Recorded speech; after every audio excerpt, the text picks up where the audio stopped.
my mother,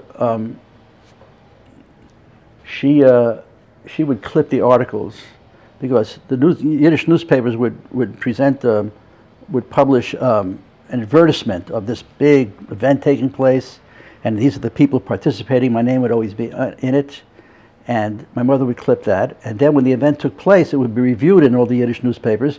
My mother would clip those. So we have a history of the cultural events of the last half of the 20th century in all these articles, and in each one my name is listed with what they had to say about me. And so she clipped all of that.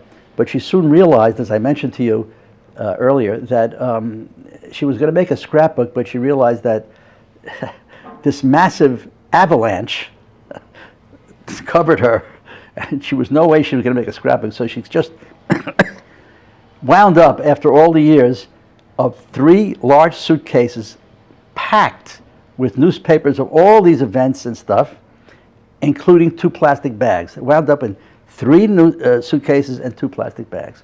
So they were stored in basement repositories. They were stored in closets in apartments wherever I went. They were stored under beds. Wherever I went, I took her with me. Finally, several years ago, it's now 2014, so maybe it was 2006 or 7, I've forgotten now. I had just finished working on a book.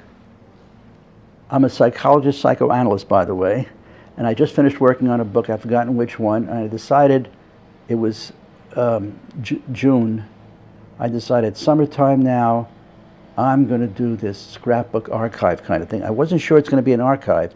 I said, let's see what I have here.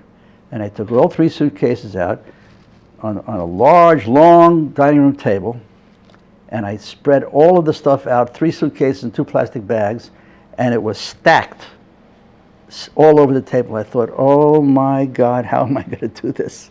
And it was not in chronological order. It was not categorized. Oh my God, it had reviews and advertisements, letters of appreciation, which I had never read.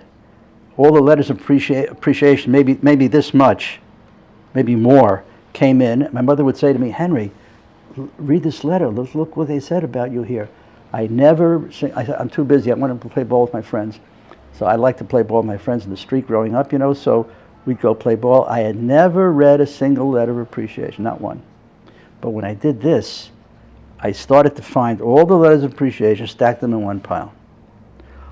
Then I put them in chronological order date-wise, and then I found all these other categories of things, put it in chronological order date-wise, and so forth. And then I decided to read the letters of appreciation, and I read every one of them, and I tell you, I don't know what to say about it. It's how people felt about what I did. My God. Anyway, so I put that in 2 volumes, took up 2 volumes. This is the reviews. And what I did here was that I presented, is this the one? Yes. I presented 1, 2, 3, 4 examples in different years of advertisements or what people said. And this one is, Die Programm besteht von Henry Kellerman, begabter junger Künstler. Begabter means awesome, I guess. Junger Künstler.